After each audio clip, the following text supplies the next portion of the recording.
I run into people all the time. They're like, man, I've always wanted to do something. I don't know what. And so I'm hoping with this podcast between the two of us, we can not only help people that are in it, but also help inspire people that want to do something different.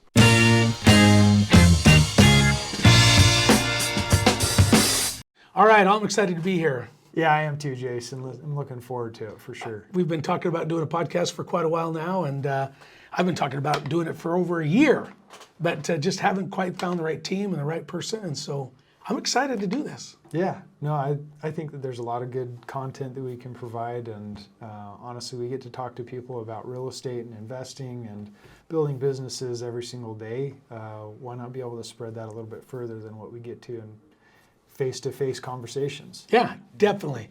Yeah, I'm excited to, I go quite a few places and always talking real estate, always talking to people about business, always talking about people, small business, talking to people about mindset, all sorts of different things like that. And so I'm really excited to kind of do a format and try this podcast thing out. Yeah, no, I am too. And, I think that it's fun because as we talk about deals and as we dive into, the specifics, my belief has become is that the opportunity of a lifetime comes around but once a week.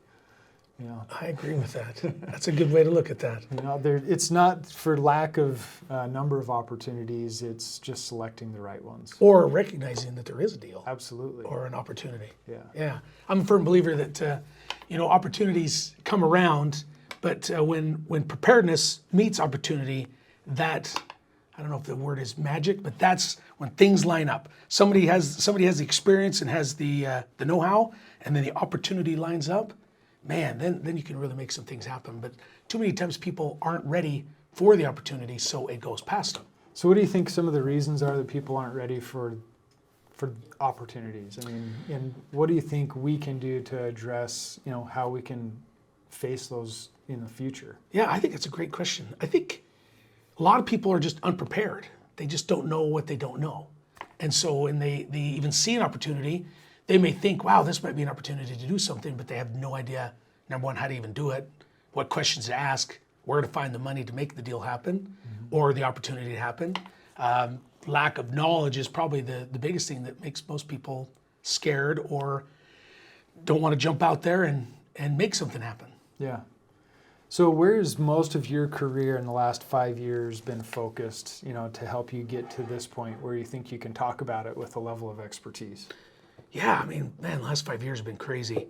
I think for me, just when the economy went really haywire in 2009, 2010, I think a lot of people, sat back and looked, if they were business owners, they looked at their business and thought, okay, what do I need to change? What do I need to do different?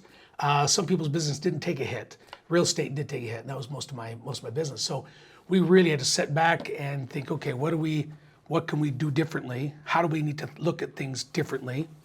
And then how do we see an opportunity in what's been given to us? Like the economy we've got, we can't change that. Where's an opportunity in that economy that we can still go out and, number one, make money, because that's what we all want, is make more money, and to help people, serve people, and to make a difference, I think, is the biggest thing. So over the last 5 years, I've really found a good niche in not only teaching real estate, but also buying and selling real estate. I've done, quite a few fix and flips. I've got, a few rental properties. I mean, it's just been, that's been my expertise, is buying, selling houses, and then helping other people do the same. Yeah. And I know you've kind of jumped into some businesses. Tell us a little bit about that. Different businesses you've structured or came upon and were able to take advantage of. Yeah, no, I have, and the businesses for me have been where I've been most focused in the last 5 years. And I established a goal 15 years ago that I'd buy one rental property every single year. And that turned into me buying, one rental, mostly focused on residential. And then it turned into, okay, I bought a business this year. That replaces my one rental property. Oh, right on. In 2019, I helped merge 5 different marketing agencies all into one. I was able to sell that earlier this year and have a successful exit there. And then in the last couple of years, so in 2021, I was able to buy an agricultural services business and help become a complement into that business and help it grow from 18 employees to 50. We've also merged in a water well drilling company and, And so over the years, like 15 years ago, obviously I wouldn't have been ready for that. Yeah. But slowly picking up my first $25,000 house and up to, a couple $100,000 for a house, over those years, gaining the confidence that I could analyze numbers and put packages together and feel like I was making a decent move. And then having experience in managing people and working well with people made it so that I could, jump into some of these businesses and feel like I could complement and then see a growth with those for the people that I work with as well as the company itself. And your expertise is more numbers, right? You're an accountant, is that right? I am. So I got my CPA license, a CGMA, and I have my master's degree in accounting. So my focus has been around numbers. And it's I've simply trained myself to become analytical. I could be considered a hypervisionary. Like I love seeing the big picture and I'm looking, 10, 20, 30 years down the road. My wife didn't understand it when we first got married. I was 21 years old and she was 20 and we were both excited about life and I'm thinking about when we're 50 and 60 already and she's like, we're going to focus on the first year of marriage. Let's do this. Yeah. I think that's where a lot of people are at though. They only think when they get to the 50s, they're like, holy cow, I'm going to retire in 10 years. I need to do something. Yeah. Sometimes that's too late. It's not, but sometimes it can be too late for some people. So it's good that you're thinking that far in advance.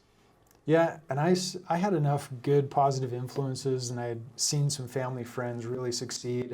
A friend that was, doing something really big and I'm nowhere near where he is, but he was flipping, 10, 20, $30 million ranches.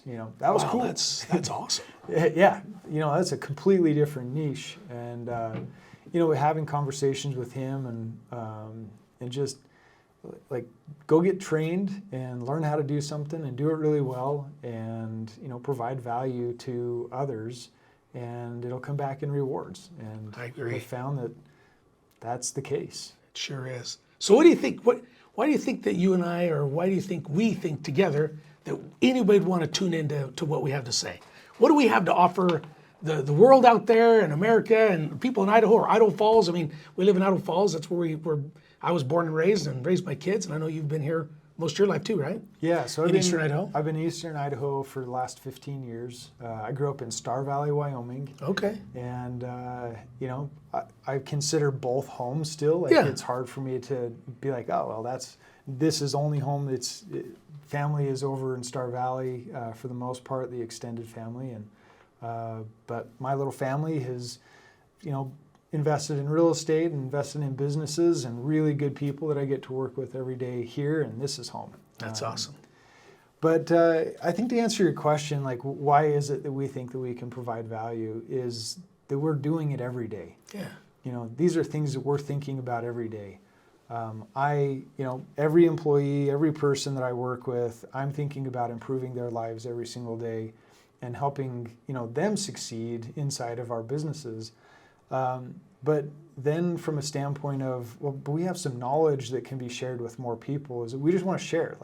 We're not sure if this monetizes or anything other than, we connect with more awesome people that are like-minded, that we like and trust, that we feel like, can get on with the vision of, who we've become and, set that precedent from ourselves to what they can be in 10 years and, how we can help them on that journey. Yeah, I agree. And I'm excited because I've got 20 years experience in real estate business and raising a family. I just turned 50. So I feel like I've got a pretty good, well-rounded knowledge of all sorts of things that maybe people are wondering, how could I make a little extra money? How could I plan for the future? How could I start a small business?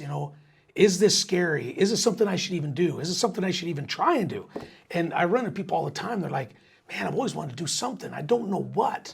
And so I'm hoping with this podcast between the two of us, we can not only help people that are in it, but also help inspire people that want to do something different or do something more. And if you don't, that's fine too. Maybe you just want to buy a rental property, or maybe that's all it is. And I'm hoping we can help you to overcome whatever challenge that you have to where you can think a little differently and do something a little different, because I don't know it all. I'm going to learn along the way, and I know you will be too. And And I'm just excited to number one, share knowledge. Number two, help people.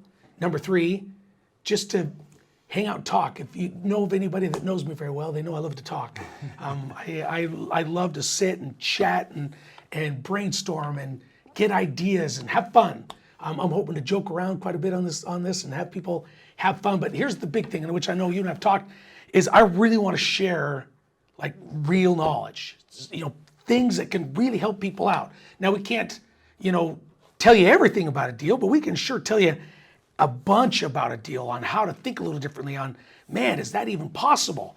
Share something like, so when you're listening to this, you think, holy cow, I didn't even know that was a thing, or I didn't even know that was I could even do something like that. Yeah, and I think diving into those details, and just so you know, when you get to the joking part, you got to remind me sometimes. I'm an accountant, so We'll try. but I think that we'll be able to bring in the analytics of these deals. I really think we'll be able to get a nice outside view, and then the internal feel of every deal that we've done, and not every deal that takes us a while, right? But I'd love to analyze a deal with you at least once a week, sure. or throw it out there. And if somebody has a deal they want us to look at, I think it'd be awesome to have us dig into it. Have you dig into the numbers, I could dig into the other, and just really help out and provide value. Yeah, we can provide our spreadsheets. We can go through and say, here's all the data inputs, and this is what I'm looking for. This is what I'm expecting in our return on investment, cash on cash return. We can dive into all of those details, what they mean, why they mean something to us, and then how somebody can make the decision on their first deal. I would love to see 1,000 people do their first deal in the next 5 years. I'd love that. Wouldn't that be awesome? Oh man, because 15 years ago, that was the game changer for me. I did my first deal. Yeah. And it set a path for me to say, I want to do one of these every single year. And I started setting goals. And guess which deal was my absolute riskiest? Your first one? The very first one, right? One is because I was figuring out whether I had a clue or not. Yeah. But then if that $25,000 house didn't rent, I had a 0% occupancy, right? That's awesome. If I have one, that isn't rented right now, I've got a 3% occupancy. Yeah. And that you changes. Offset, right? yeah.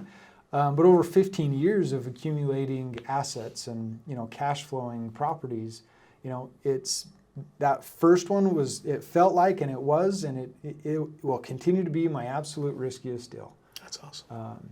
But over the years, as we develop the knowledge and the understanding and understand the pitfalls and lose some money here and, gain hopefully more money there, it gains the confidence that we need to be able to go and do the next and the next and the next deal to build a retirement. Yeah. I think your value of numbers is going to be huge, not only for me, but I think for our audience. I really do. I think that's where most people, they get so excited about the deal that they forget about all the numbers. And even though the numbers are important, and they're important to me too, I run them. I'm sure I don't run them as tight as you do because I get excited about the deal. I want to buy it for this, I can sell for this. The middle stuff, we'll figure that out. Well, sometimes not figuring it out before you buy can be horrible. It could be catastrophic to a certain point. I've flipped a couple bad deals, but I have done tons more good deals. And I don't know if it would have been if I would have done the numbers a little more. I don't know. Sometimes you just get one that you just can't sell or can't figure out why it won't sell. And so usually I end up buying those anyways and turn them into a rental property because most of the time they'll rent. Yeah. So one of the things I'm really excited about doing is not only share knowledge, but also helping people, like you said, to take that first step. My very first deal, I walked through with an inspector, a good friend of mine, Ron Reed. He's been doing inspections for, he's got to be over 30 years now, at least. Probably 10,000 inspections, all that he's done. Yeah. The guy's amazing. He's super, super good guy. Anyways, I walked that property with him before I bought it, wrote an offer, and at the end of the deal, I said, okay, here's the numbers. And I said, what would you do? And he goes, Jace, if you don't buy this deal, I will. And that's all I needed. Yeah. I was like, really? You really? Oh, he's like, I'll buy right now. Are you kidding me? This is great. Numbers work out good, property's good. You got all this extra little stuff because he was a real estate investor also, and he also did inspections. So I really respected his opinion. So man, I did my first deal. I still own it. I still own my first deal, still renting it. It cash flows about $2,000 a month. We almost have the thing paid off, and we've been paying it off the slow way. Now I found out ways to pay off things in 5 to 7 years, but that was just a regular traditional mortgage, and we've just been making payments on it and whatever else. My in-laws rent out one of the apartments, but that really helped me out. So what I've done for other people that are brand new, when we walk through a deal, and I don't say it just to say it, but if it really is a deal that I would buy, I say that to them also. And it really helps people push over. They're like, what do you think, Jason? I'm like, man, if you guys don't buy this thing, I'll write an offer right now. Oh, are you serious? I'm like, yeah. And usually that is just enough to help push them over to buy that deal. Yeah. And so that's what I hope we're going to provide. Well, and I think that validation, or that, like, hey, somebody else can do this, why can't I? Yeah. And people need to gain that attitude of, you know what, if Jason and Colter have done it, you better believe that there's a lot smarter people than us There sure that is. can go and figure out this very same thing. You can ask my kids and my wife. There's a lot of smarter people than I have. Definitely. Yeah, and so I think that, and one of the ways that I've, said as we're analyzing deals is that I fall in love with the numbers before I fall in love with the deal.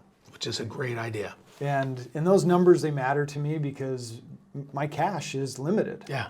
And I want my cash to do the absolute best for me, as well as if I start to borrow anybody else's cash or bring a partner in to use their cash, I want that cash to be returned as quickly as possible so that we can get to the break-even point and then far beyond into the profit. And hopefully make profit. Yeah, love that. Yeah, I think that's, and there's sometimes I don't even walk a property until I get an accepted offer. I've done that many times. I run the numbers work. I get an inspection period of 5 to 7 days. I go walk the property because sometimes you have to make 3 or 4 offers to even get one accepted. And then I go walk the property, and sometimes I'm like, you know what, this isn't what I thought it was. And I end up bailing. Or this is exactly what I thought it was. It's even better. Or maybe it changes things a little bit, and then I make the offer. And so the numbers is a really important thing. Yeah, So- no, absolutely. And we just closed on a deal that, we analyzed, we went through the numbers, we figured out, square footages and then what the rent should be based on the 1-bedroom and 2-bedroom apartments. And at the end of it, the numbers worked. We went and did a walkthrough last Thursday, and we closed this morning. There you go. That's awesome. That's the way to do it. And so there's so many opportunities. And again, I'll reiterate, the opportunity of a lifetime comes around but once a week, right? It's not about having enough opportunities. It's about selecting the right ones. And recognizing that it's an opportunity. And recognizing that it's an opportunity. And finding the time, the people, and the resources that can go and get that deal done. Yeah. And if we can provide some of those resources, some of that time, Some of that knowledge. then absolutely we want to share that. Awesome. Well, I think that's a good first episode. I absolutely. What do you think? I think so too. Awesome, awesome. Well, if you like what you see, man, come join us, subscribe. I don't even know how that even works, but we'll get it out there and make it happen. Yes, we will.